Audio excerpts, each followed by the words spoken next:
Sevgili astroloji sevenler merhaba. Bugün Boğa burcuyla birlikte bakalım. Boğa burcu Koç'tan sonra gelen ikinci burcumuz Boğa.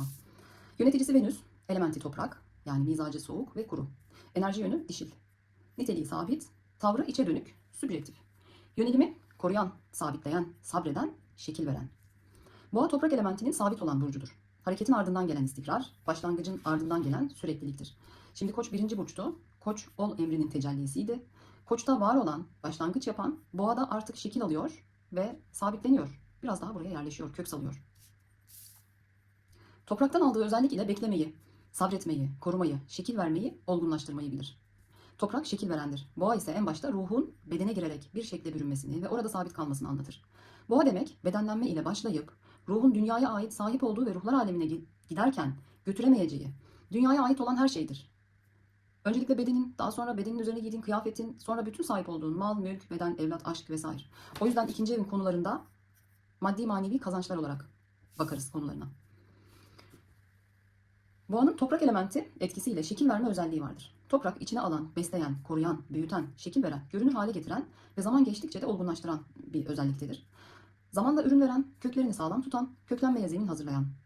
Tıpkı toprağın içerisine bir çekirdek koyuyoruz ve ağacın çekirdekten görünür olma süreci gibi. Çekirdek de toprakta halden hale girip bambaşka bir şey olarak devam ediyor ve bunu toprağın zemininde yapıyor. Boğa enerjisi de içine aldığı çok genel başlık içinde dünyaya ait tüm güçleri, sevgi, ilişki, bedensel özellikler yani güzellik, estetik ya da kaslı olma, güçlü olma hali, para, mal, mülk gibi maddiyatlar, diploma, kariyer, nüfuzlu kontaklar, cemiyetler, siyasi partiler, dernekler gibi dünyaya ait bütün güçler, kişiye güç katacak tüm her şeyi önce sahiplenme, sonra muhafaza etme, sonra koruma, bırakmama, sonra da ona şekil verme ve büyütme ile alakalıdır. Boğanın kendisi zaten hani eski kadim devletlerde de ya da sembollerde de hep bir güç göstergesidir. Dini sembollerde de geçer. İşte boğanın kanıyla yıkanmak, ondan sonra boğanın kaslı, güçlü, toprak sahibi olma gibi böyle anlamlara gelen etkileri vardır. Dolayısıyla boğa deyince dünya gücü ve nefis gücü. Bunlara bakmamız, bunları anlamamız gerekiyor. Boğanın mizacı soğuk ve kurudur. Şimdi toprağın soğuk ve kuru hali mizacı demiştik. Yani derin, istikrarlı, kolay değişmeyen, yani soğukluk hareketi biraz daha kısıtladığı için içe dönük, yani enerjisini içte kullanıyor. Kuru olması da çok şekle girmiyor, çok değişmiyor, yani tutuyor. Bitirmemişi tamamlama, başlamışa sadık kalma. Çok sadık olurlar mesela boğalar. Adapte olma, kök salma, sahip olma, hissetme ve yaşama. Hep boğa enerjisiyle ilgilidir. Haritalardaki boğa enerjisi bize dünyaya adapte olma, dünya zevkleriyle ilişkinin durumu, bağlanabilme, köklenebilme veya adapte olabilme, anda olma, sadakat, sakinlik, sabitlik, sabır, nefse ait hazlar, maddi güvencede olma duyguları, bolluk, bereket, üretme yine toprağın etkisiyle bolluk, bereket, üretme, pratik olma, şekil verme, güzeli görme, güzeli koklama, güzeli işitme, güzeli tatma, güzele dokunma, güzelden anlama ve cinsel hazları yaşama durumlarını anlatır. Yani 5 duyu organıyla haz ve cinsel hazlarda akrep gibi değil de daha çok haz odaklı cinsellik. Tüm bu enerjilerin kaynağı, tabii işin içinde nefis olduğu için ona giden yollar da buradan oluyor. Tüm bu enerjilerin kaynağı El Musavvir. Her varlığa benzersiz şeklini, yapısını, kabiliyetini veren. El Rezzak, rızık veren, her varlığın geçimini kesintisi sağlayan. Es Sabır, son derece sabırlı olan, acele etmeyen, kullarına mühlet veren. El Hafız, her şeyi koruyan, muhafaza eden, unutulmaktan, yok olmaktan saklayan. El Vekil, kullarının işlerini en iyi şekilde düzenleyen, onlara kafi gelen, güvenilen, işleri üzerine alan. Esmalarının nurudur. Şimdi bu esmaların etkisini ve enerjisini taşıyan boğalarda da işte güvenilen, işleri üzerine alan, böyle muhafaza eden, koruyan ve sabit sabır, bunları boğa burcunun enerjisinde görüyoruz. Yine boğa burcunun haritadaki yerleşimi, aldığı olumlu olumsuz etkilerde bu göstergelerin ne durumda olduğunu bize anlatıyor. İnsan topraktan yaratıldı. İnsana dair, nefse dair, insan bedenine dair, dünyaya dair, toprağa dair ne varsa iyi kötü her şey boğa enerjisinin bir parçasıdır. Şimdi biz burada aslında, yani ben genel olarak burçları anlatırken kişileri anlatmıyorum. Bir burcun enerjisini anlatıyorum. Yani burada herhangi bir olguda, bir olayda da siz boğa enerjisini görebilirsiniz. Yani o bir kişi değildir ama boğanın enerjisi orada açığa çıkmıştır. Dolayısıyla önce bir boğanın enerjisini anlayıp sonra bu bizim haritamızda Ay'a mı düştü, Merkür'e mi düştü, yükselene mi düştü, Güneş'e mi düştü? Ondan sonra oradaki şeyi bağlamayı yapacağız. Şimdi anlamamız gereken boğanın nasıl bir enerji olduğu. Boğa deyince kesinlikle dünya ve nefis. Dünyaya dair her şey iyi olmadığı gibi hırs, güç tutkusu, sahip olma arzusu vesaire, boğaya ait her şeyde iyi demek doğru olmaz. Boğa enerjisi nasıl kullanılmalı? Onu öğretmek asıl amaç olmalı. Yani astroloji haritasındaki ikinci evi, yani boğayı anlamak için dünyayı ve insanın nefsini iyi tanımak, yönlendirmek için dünyaya sağlıklı bakış ne olmalı? İnsan nefsi neler ister? Nasıl ve nerede tatmin olur?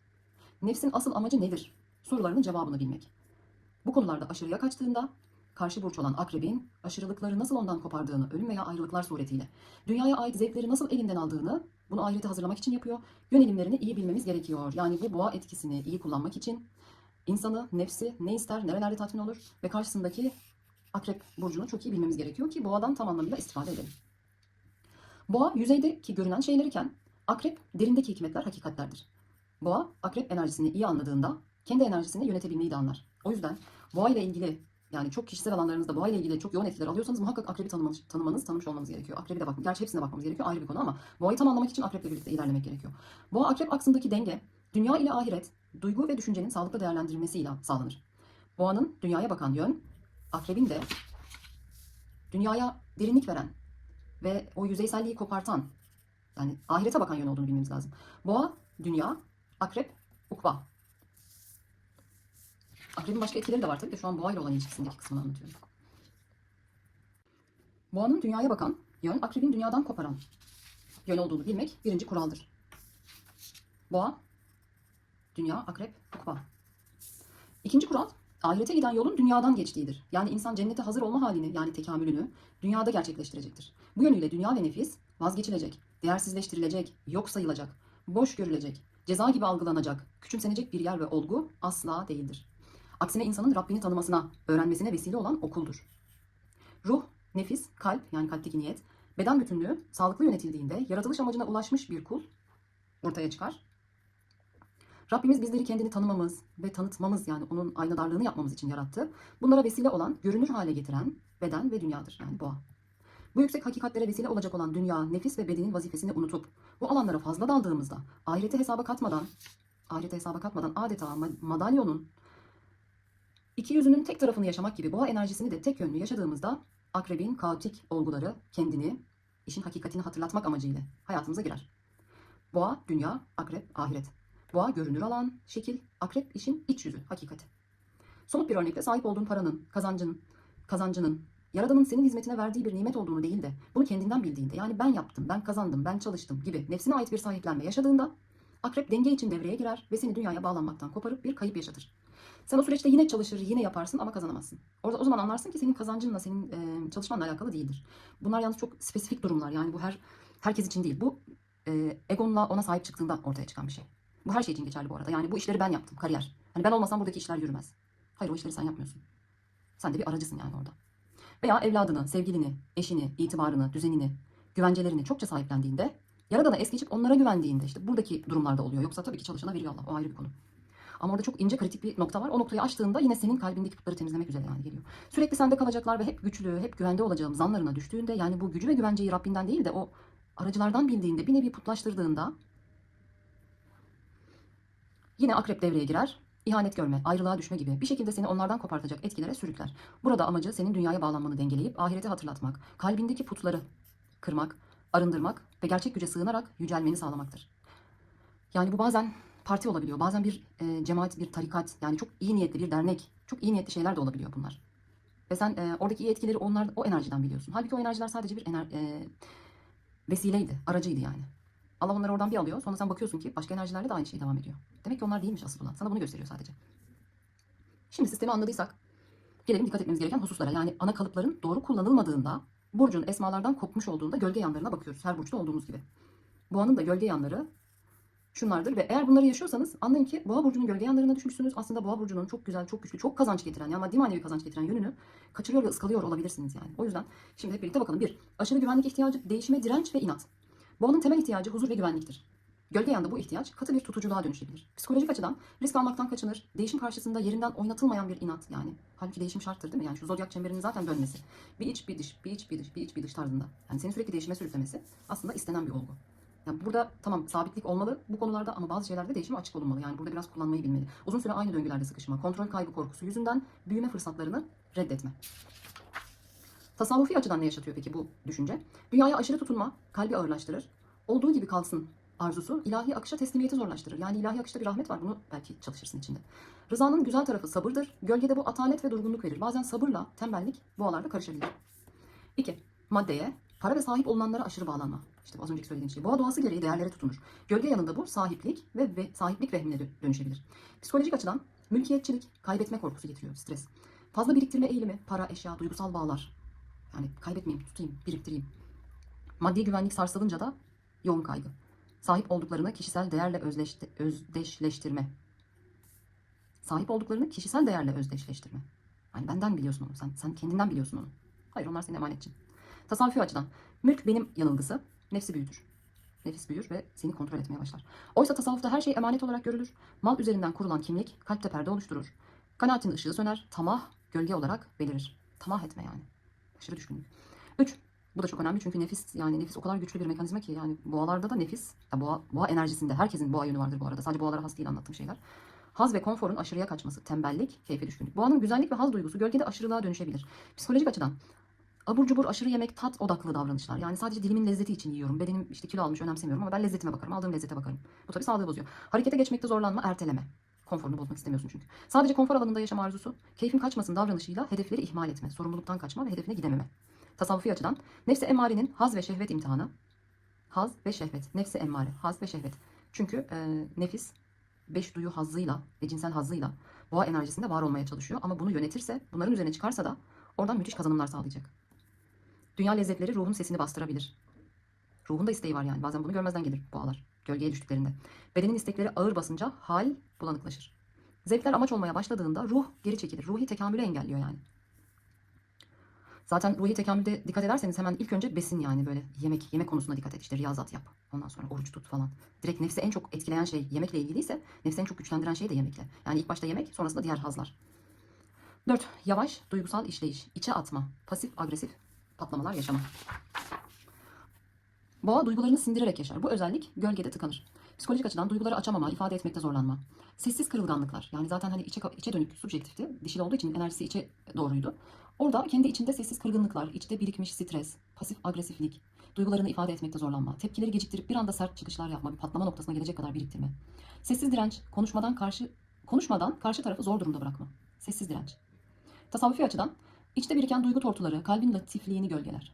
Çünkü o duygular kırılganlık, kızgınlık, işte karşılık beklemek, kaybetmeme korkusu böyle hep negatif şeyler. Ve bunlar tortu oluşturuyor. Kalbinde latifliğini gölgeliyor. Yani biraz daha böyle açılmasını engelliyor. Latiflik incelmesini, daha böyle affedici, daha böyle büyüklük göstermesini engelliyor kalbin. Öfkenin dışa çıkmaması gizli kibir veya küskünlük haline dönüşebilir. Teslimiyet yerine içte direnç oluşur. Nefsin saklı hoşnutsuzluğu kalbi perdelenme doğurur. Kıskançlık, aşırı sahiplenme ve kontrol etme eğilimi. Sevdiklerini korumak boğa için doğaldır. Yani yapısı fıtratı öyle çünkü. Koruması gerekiyor. Gölgede bu koruma kontrol etme isteğine dönüşür. İşte bu korumacılığın dozajını ayarlayamadığında psikolojik açıdan kıskançlık, karşı tarafı elinde tutma çabası, yani yine bir sahiplenme girdi işin içine. İlişkilerde ağır bağlanma, yapışkanlık, kaybetme korkusu yüzünden manipülatif davranışlar. Benim insanım, benim düzenim, benim oğlum, benim param duygusuyla katı tutun. Tasavvufi açıdan sahiplik duygusu nefsin şişmesine yol açar. Yani o kadar benim diyor ki yani büyüyor ve seni altında eziyor yani tabiri caizse. Veren de o, alan da odur idrakinden uzaklaştırır. Yani şunu böyle yazıp asmaları gerekiyor. Boğa burcu enerjisinde yoğun yaşayanlar. Veren de o, alan da o. Ama bu aşamaya geldiklerinde de muhteşem oluyorlar. Yani o zaman her türlü maddi manevi bereket yaşıyorlar. Çok çok güzel bir enerji boğa. İnsanı kendine ait saymak ilahi emanet sırrını unutturur. Bu aşk da olabilir yani aşık olduğu kişi çocuğu da olabilir. Teslimiyet eksikliği ilişkilerde huzuru gölgeler. 6. Aşırı sabır atalete dönüşen tahammül. Boğanın sabrı değerlidir ama gölgede bu sabır gereksiz yere tahammül etme haline dönüşür. Psikolojik açıdan zararlı ilişkilerde, işlerde, ortamlarda gereğinden fazla kalma. Böyle de idare ederim, sabrederim, tutarım, taşırım, her şeyi üzerime alırım az önce okumuştuk diyerek kendini geri plana atma. Gecikmiş kararlar, kaçan fırsatlar. Yani idare etmekten, sabretmek, beklemekten. Tasavvufi açıdan sabır güzeldir ama durgunluk nefsanidir. Bu hal razı görünme perdesi altında atalete dönüşebilir. Yani sen bilinçli olarak mı razısın yoksa yani burada sen etken misin, edilgen misin? Edilgensen sen gölgeyi yaşıyorsun. Etkensen bilerek, kasıtlı olarak yapıyorsan bunu o zaman sen kazançtasın yani. Asıl sabır harekete geçilecek yerde geçmek. Burada nefsin yanılgısı devreye girer. İşte harekete geçilecek yerde geçmek, geçilmeyecek yerde de geçilmemek. Bu dengeyi kuramadığında sanki ben razı olma modundayım deyip aslında edilgen olma moduna düşebiliyorsunuz. Yine tüm boğa enerjileri için diyorum. Tüm bu sahiplenmelerin tek şifası emanetçi olduğunu unutmamak. Yaradanın kendisine şükür için verdiği lütuflar olduğunun farkında olmak ve onları doğru yerde kullanmak. Yani helal dairede. Büyük Üstad ne diyordu? Helal daire keyfe kafidir. Şimdi nefis keyif istiyor. Boğa nefis. Dünya keyif istiyor ama helal daire o keyfe kafi geliyor aslında. Dolayısıyla bu keyif alanını helal dairede yaşayacaksın. Zaten oradaki amaç tatmak. Yani bir gurme gibi. Nasıl gurmenin amacı doymak değil ya. Tadına bakmak. İşte nefsin kullanım amacı da o. Tadına bakarak Yaradan'ı tanımak ve buradaki olan şeylerin asıllarının nasıl olduğunu aslında anlamak. Kendisine verilen dünya ve bedensel nimetlerin Yaradan'dan gelen bir lütuf olduğunu bilen boğa enerjisinde şükür, bolluk, bereket, zenginlik, her türden nimet, sadakat, sabır, sükunet, istikrar, değerlerini koruma, duaların kabulü, yaradana güvenme, maddeye mana katma, şekilcilikten çıkıp anlam kazandırma, teslimiyete geçme, güven duygusunda, huzur içinde, üretken, doğaya, dünyaya değer veren, küçük şeylerden mutlu olan, özellikle doğayla çok iç içe oluyorlar, doğa enerjisi yoğun olan kişiler. Ve küçük şeylerden mutlu olan bir yapı verir. Enerjiyi düzgün ve doğru kullanıldığında, sağlıklı kullanıldığında çok muhteşemdir. Ben boğayı çok beğenirim. Bu yapının enerjileriyle boğa burcu şu alanlara çekilir. Yeme, içme, tat alma ile ilgili tüm alanlar. Aşçılık, gurme, restoranlar, tatlılar. Venüs'ten kaynaklı. Venüs tatlılara bakıyor çünkü. Kokular ile ilgili tüm alanlar. Aromaterapi, parfümoloji, aroma koçluk, duygusal terapi aromada. Göze hitap eden tüm alanlar. İç mimarlık, dekorasyon, resim, sanat, sergiler, estetikle ilgili her alan, her şey. Sanat deyince boğa. İşitme ile ilgili her şey. Müziğe ait her şey. Ses sanatçılığı. Yani mesela ikinci evin güzel etkilerinde sesi çok güzel insanlar olur. Boğa ses güzelliği de verir. İşitme ile ilgili dediysek de boğaz, gırtlak bunlar da boğanın işleridir. Ses sanatçılığı, vokalistlik, ses mühendisliği, ses tasarımcısı, akustik tasarımcılığı gibi şeyleri çok güzel yapar. Dokunma ve elle yapılan her şey. Masaj, refleksoloji, tekstil, moda, heykeltıraş, seramik, el sanatlarının tamamı elle yapılan işler. Takı tasarım vesaire. Toprakla ilgili her şey. Doğa sever, doğa koruyucusu, doğal organik ürünler, çiftçilik, ziraat, çiçekçilik, bahçıvan, peyzaj mimarı, toprak bilimci, çevre mühendisi, orman mühendisi, jeoloji, deprem bilimci, çanak, çömlek, kökler ve çekirdekler. Toprakla ilgili özetle her şey boğa burcu. Özetle boğa burcu maddede kalmayıp manayı da hayatına kattığında lütuflara mazhar, şükür içinde yaşayacağı durumlara çekilir. Boğa enerjisi burçlar içinde en keyifli enerjidir. Çünkü içinde dünya enerjisini barındırır. Çünkü dünya için yaradanımız ne demişti? Bir nevi oyun ve eğlence alanı demişti. Dolayısıyla boğanın böyle dünyanın oyun eğlence alanına bakan yönü olduğu gibi boğanın gerçekten zevkli, keyifli yönleri de çok fazla vardır. Sadece onu doğru yerde kullanıp o kaosu üzerine çekmemesi gerekiyor. Dikkat etmediği zamanlarda ise dünyanın ve nefsinin aldatıcılığı karşısında kendisine akrepsel acılar yaşatacak bir imtihan arasında gidip gelen bir burçtur. İyi kullanıldığında şahane, negatifinde yıkıcı, tıpkı dünya gibi, nefis gibi.